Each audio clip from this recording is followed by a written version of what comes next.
చాలా మంది భయపడుతూ ఉంటారు, సైతానికి భయపడుతూ ఉంటారు. ప్రియులారా, ఎవరైతే సైతానికి భయపడతారో ప్రియులారా, వాళ్ళు ఈ దాన్ని జ్ఞాపకం చేసుకోవాలి. చూడండి, కొలస్సీ రాసిన పత్రిక 2వ అధ్యాయము 15 నుంచి చదువుదాము. యాక్చువల్ అన్ని కలిసి ఉంది. అయితే మనము ప్రియమైన బిడ్డలారా 13 నుంచి చదువుదాం. మరియు అపరాధముల వలనను శరీరమందు సున్నతి పొందక ఉండుట వలనను మీరు మృతులై ఉండగా, దేవుడు వ్రాత రూపకమైన ఆజ్ఞల వలన మన మీద రుణముగాను మనకు విరోధముగా ఉండిన పత్రమును మేకులతో సిలువకు కొట్టి దాని మీద సేవ తుడిచివేసి మనకు అడ్డము లేకుండా దాన్ని ఎత్తివేసి మన అపరాధములన్నిటిని క్షమించి ఆయనతో కూడా మిమ్మల్ని జీవింప చేసెను. ఆయన ప్రధానులను అధికారులను నిరాయుధులుగా చేసి, ఇక్కడంట ప్రధానులను, తర్వాత అంట అధికారులను ఏం చేశారంట? నిరాయుధులుగా చేశాడంట. అంటే ఆయుధాలన్నీ లేకుండా ఒట్టి చేతులు చేసేసాడు. సైతాన్ దగ్గర ఎలాంటి ఆయుధాలు లేవు. బాగా అర్థం చేసుకోవాలి. అందుకని మనం భయపడవలసిన పని లేదు. ఒక యవనస్తులు మీరు సైతానికి భయపడడానికి వీలేదు. మనం భయపడదు ఎవరికి? దేవునికి భయపడాలి. చాలా మంది దేవునికి బదులు భయపడే బదులు ఎవరికి భయపడతారు? దెయ్యాలకు భయపడతారు, సైతానికి భయపడతారు. బాగా అర్థం చేసుకోండి. మనం భయపడదు దేనికి? దేవునికి భయపడాలి, సైతాన్ కాదు. సైతాన్ ఒట్టిదే, వాడి దగ్గర ఏ ఆయుధాలు లేవు. ఆయుధాన్ని వేసే పీకేశాడు. అందుకే నిరాయుధులుగా చేశాడంట. తర్వాత ఇది నిరాయుధ చేసి సిలువ చేత జయోత్సవముతో వాడిని పట్టి తెచ్చి బాహాటముగా వేడుకు కనుపరిచెను.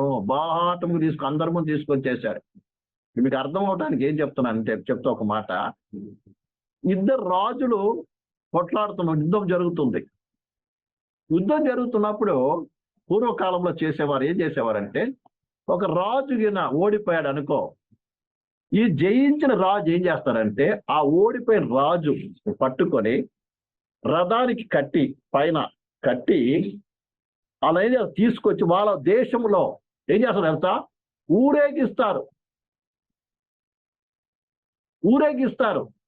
చూడండి, పలానా మన శత్రు రాజుని ఏం చేశాం, జయించేశాము, ఓడిపోయాడని చెప్పి ఊరంతా తీసుకొని వచ్చి ఏం చేస్తారు?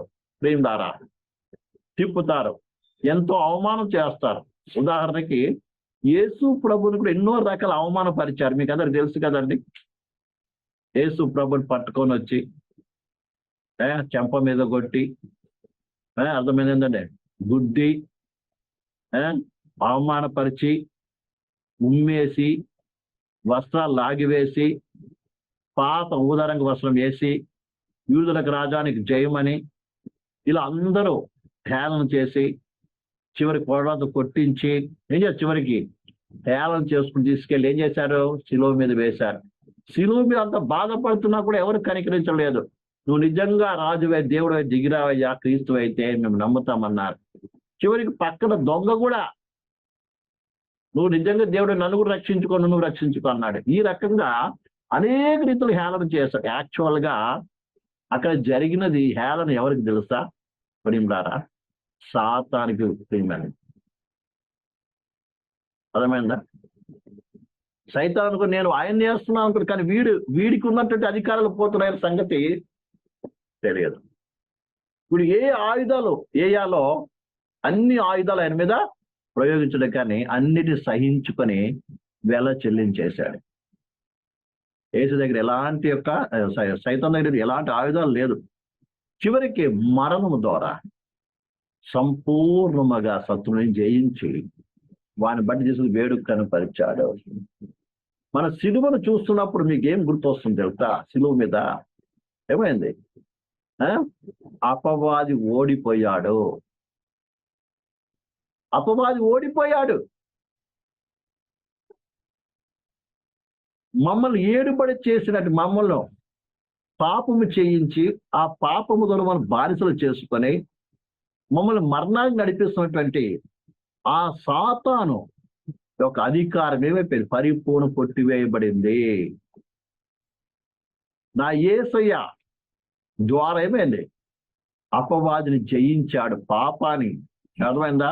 పాతాళాన్ని, సైతాన్ని ఏం చేశాడు? ఓడించేశాడు. కాబట్టి నేను ఇప్పుడు నా యేసయ్య నమ్ముకున్నాను, నాలో యేసయ్య ఉన్నాడు, సైతాన్ నా మీద ఎలాంటి హక్కు లేదు అని ఏం చేయాలి? నువ్వు ధైర్యంతో ఉండాలి.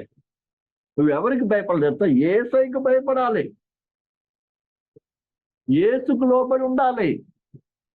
యేసయ్య చూస్తున్నాడని భయముతో పవిత్రత కలిగి జీవించాలి. మరియమ్మ ఏ రీతిగా పరిశుద్ధరాలుగా ఉంది, పవిత్రమైన కన్యకగా ఉందో అది నీవు నేను పవిత్రంగా ఉండాలి. నీ మనసులో పవిత్రత, నీ తలంపులో పరిశుద్ధత, నీ అన్ని నువ్వు శరీరాత్మ ప్రాణంగా ఉండాలి, పవిత్రంగా పెట్టుకోవాలని చెప్పి. కాబట్టి ఈ విషయానికి వద్దాం. ఇలా యేసయ్య ఏం చేశాడు? సంపూర్ణ నాశనం చేశాడు.